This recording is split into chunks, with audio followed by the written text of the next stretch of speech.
যারা আদালতে বসে আদালতের পবিত্রতাকে দুলিশ্বাত করেছিল, এক একজন নিরীহ মানুষ এক একজনের বিরুদ্ধে হত্যার রায় দিয়ে ওই রাতেই গিয়ে আবার টেলিভিশনের টক শোতে বসে গর্ব করে বলতো, আজকে নিজামকে, কালকে গোলাম আজমকে, পরশুদিন সাইদিকে মৃত্যুদণ্ড দিয়ে এসেছি। এদের মধ্যে কেউ কেউ বলতো, আমরা শপথবদ্ধ রাজনীতিবিদ। লজ্জা এবং ঘৃণা, বিচারকের চেয়ারে বসে যে রাজনীতিবিদ হওয়ার স্বপ্ন দেখে সে জাতির কলঙ্ক, বিচারক হতে পারে না। ও বন্ধুরা, আজকে তোমাদের রাজনীতি কোথায়? এখন যে দেখি না, মন বড় চায় তোমাদেরকে দেখতে, পাই না যে তোমাদেরকে। কোথায় গেলা রে জাতির বন্ধুরা? আসো, সাহস থাকলে সামনে আসো, সামনে এসে নিজের করুণ পরিণতি ভোগ করো। আমার বন্ধুরা বলে গেছেন, প্রত্যেকটি গণহত্যাকারীকে দেশে হোক বিদেশে হোক পাকড়াও করে ট্রাইব্যুনালের হাতে তুলে দিতে হবে। এদের বিচার জাতি দেখতে চায়। এই মাফিয়া খুনিদের গডমাদার ছিল শেখ হাসিনা। তারই আশ্রয়ে প্রশ্রয়ে, তারই নির্দেশে, তারই কুলে সমস্ত খুনিরা লালিত পালিত হয়েছে। জাতি এদের বিচার চায়। এতদিন আমরা বললে কিছু কিছু মানুষ সন্দেহ করত এগুলা রাজনৈতিক বক্তব্য কিনা। গত পরশুদিন তাদের কপালের বয়ান বিশ্ববাসীর কাছে এসেছে। তাদের আমলনামা গোটা দুনিয়ার মানুষ জানতে পেরেছে। তারা কি করেছে, কোন অপরাধটা তারা করে নাই, সব কিছু বের হয়ে আসবে ইনশাআল্লাহ। আমার সম্মানিত ভাইরা, আমরা চাই অপরাধীদের বিচার হোক, কিন্তু আমরা এটাও চাই যে তাদের প্রতি সুবিচার নিশ্চিত করা হোক। তাদের কাউকে যেন অবিচারের মাধ্যমে কোনো কিছু করা না হয়। আমাদের উপর জুলুম করা হয়েছে, জুলুমের কষ্ট আমরা বুঝি, আর কারোর উপর জুলুম হোক এটা আমরা চাই না। তবে আমরা বিশ্বাস করি তাদের অপরাধের যে হিমালয় তারা তৈরি করেছে, যদি সুবিচার হয় হিমালয়ের নিচেই তারা চাপা পড়বে ইনশাআল্লাহ।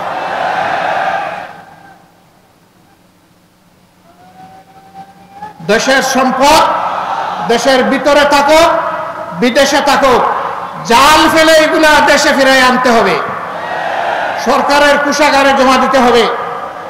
বৈষম্যহীনভাবে বাংলাদেশের উন্নয়নে এগুলাকে কাজে লাগাতে হবে। কেন বৈষম্যহীন বললাম? এর আগে যার বাড়ি যেখানে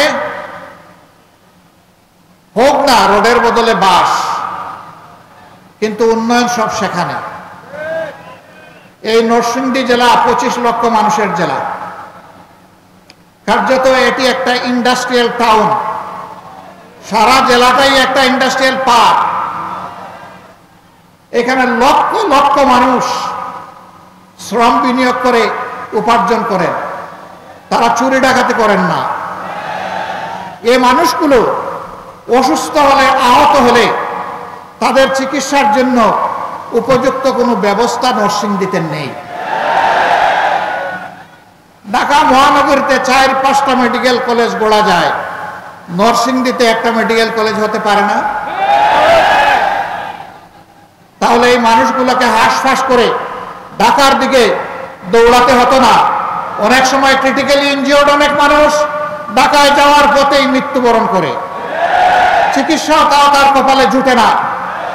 আপনারা কি নরসিংদীবাসী একটা মেডিকেল কলেজ এবং হাসপাতাল আপনারা চান? আপনাদের সাথে আমিও চাই।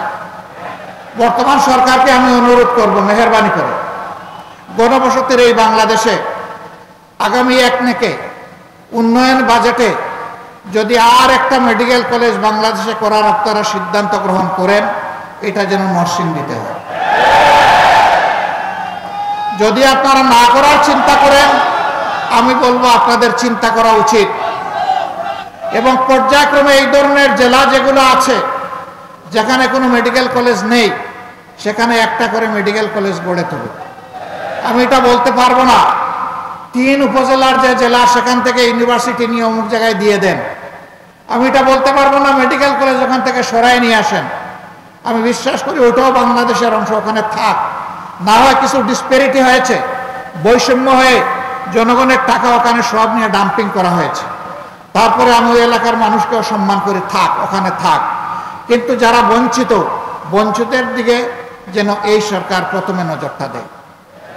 আমরা জানি তাদের মেয়াদ দীর্ঘ নয়, অতি অল্প সময়ে তাদেরকে সব কাজ গুছাতে হবে, খুনিদের বিচার করতে হবে, প্রয়োজনীয় সংস্কার সাধন করতে হবে, তারপরে একটা সুষ্ঠু নির্বাচনও দিতে হবে। এই তিনটা দাবি আমার দাবি নয়, এটা জনগণের দাবি। সম্মানিত ভাইয়েরা, কিন্তু যতটুকুই সময় পান কিছু কাজ তো আপনাদেরকে করতেই হচ্ছে, দৈনন্দিন কিছু কাজ আর উন্নয়নের কিছু কাজ। সেই কাজগুলা আপনারা যেন আবার নতুন করে কোনো বেইনসাফি না করেন, ইনসাফের ভিত্তিতে করবেন। আমাদের সন্তানেরা জীবন দিল, 24-এর গণহত্যায় তাদেরকে দুনিয়া থেকে বিদায় করা হলো, অনেকগুলো লাশের আজ পর্যন্ত কোনো খবর পাওয়া গেল না। আমরা কিভাবে পাবো? এই লাশগুলার খবর নিতে গিয়ে এখন দেখতে পাচ্ছি বাংলাদেশের বিভিন্ন জায়গায়, বিশেষ করে ঢাকার আশুলিয়ায় ট্রাক সারিবদ্ধ, লাশ ছুঁড়ে মারা হয়েছে ট্রাকের উপর, ছিটিয়ে দেওয়া হয়েছে এই লাশগুলার উপর পেট্রোল, ধরিয়ে দেওয়া হয়েছে আগুন, বানিয়ে ফেলা হয়েছে ছাই। এদের পরিচয় কোথায় পাবো বলেন?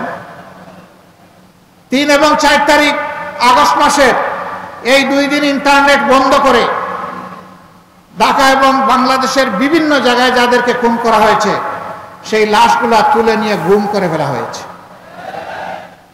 এদের হদিস কে পাবে? আজকে তাই যেখানেই যাই কিছু সন্তান হারানো মা বাপের কান্না শুনতে পাই, স্বামী হারা আমার বোনটির কান্না শুনতে পাই, বাপ হারা সন্তানের কান্না শুনতে পাই। তাদের একই কথা, আমাদের আপনজনটা কি বেঁচে আছে? যদি বেঁচে থাকে সে কোথায়? আর যদি বেঁচে নাই থাকে তার কবরটা কোথায়? অন্তত কবরটা আমাদেরকে দেখায় দেয়। আমরা তাদের কবরটা দেখে কিছু প্রশান্তি নেই। এই জাতি তো কবরেরও সন্ধান দিতে পারছে না, যেহেতু ছাই বানিয়ে ফেলা হয়েছে, যেহেতু গুম করে ফেলা হয়েছে অসংখ্য লাশ। এই বেদনা অন্তরে নিয়ে দেশবাসী আগামীর দিকে তাকিয়ে আছে। এত রক্ত, এত জীবন, এত পঙ্গুত্ব, এত ভারী বোঝা, এত দায়িত্ব এই জাতির কাঁধে। এই জাতি আশা করে এই রক্ত বাংলাদেশের বুক থেকে সমস্ত অন্যায়, অপরাধ, বৈষম্য, দুর্নীতি সবকিছুকে পাক সাফ করে দেবে।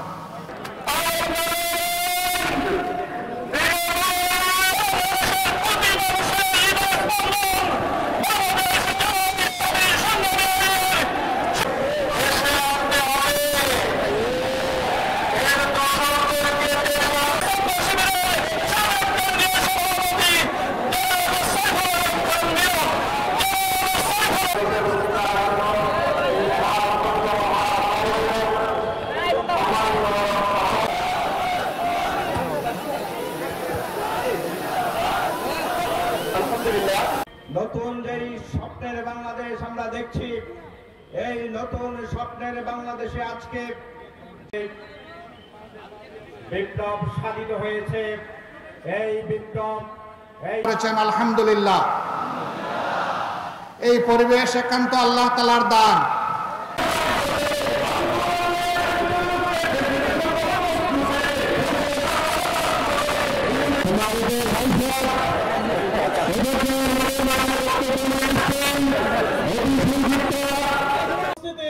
অন্য পতাকাগুলো গুলিয়ে ফেলুন।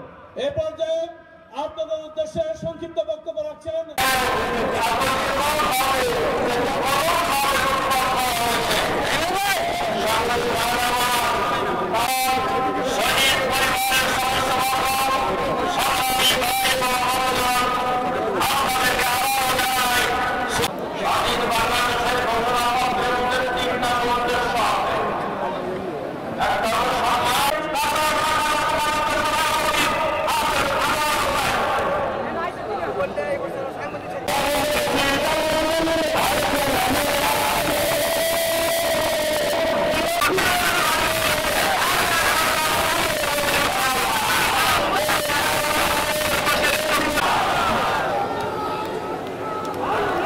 রহমতুল্লাহ